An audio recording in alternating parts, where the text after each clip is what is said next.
On my 49th birthday, I started a 365-day challenge. My goal was to end my 40s and begin my 50s as healthy as possible. And today, I turned 50.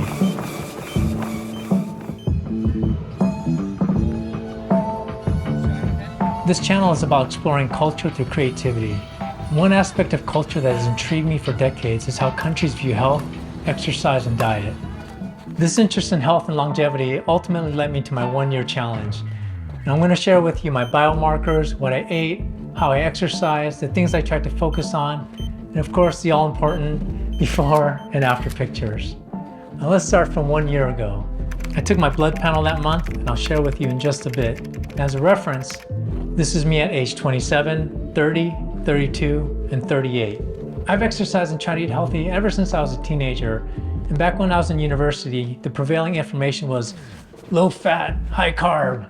And we all know now how bad that is, and probably why I got so chubby. In my 40s, I've tried to focus on eating mostly a plant-based diet, probably eat about 10 to 15% meat. Over the last year, I've continued that pattern with a focus on eating a variety of colors in fruits, vegetables, nuts, and legumes. The main change I made in my diet is I started eating mackerel 2 to 3 times a week, which I think contributed to certain cholesterol numbers rising, which I'll share in a bit. Lastly, as always, I try to cut out processed foods and sugars in my diet. As far as exercise, I try to exercise at least 6 days a week.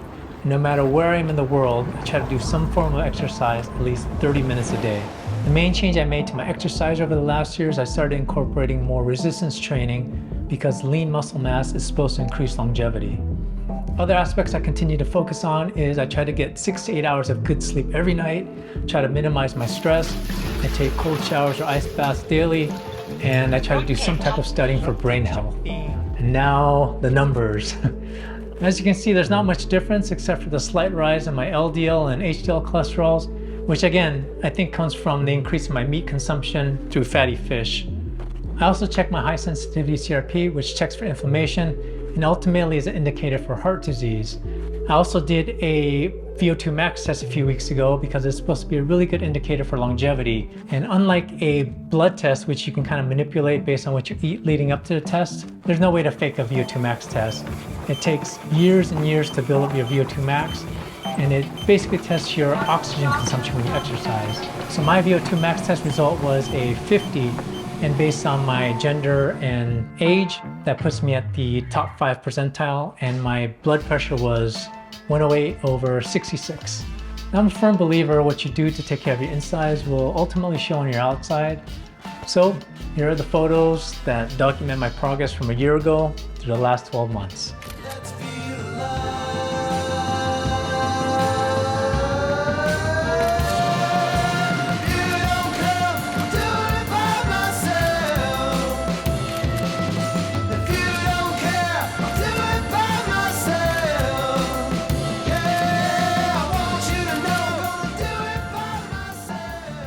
There's a saying from Confucius that says, a healthy man wants 1,000 things, a sick man wants one.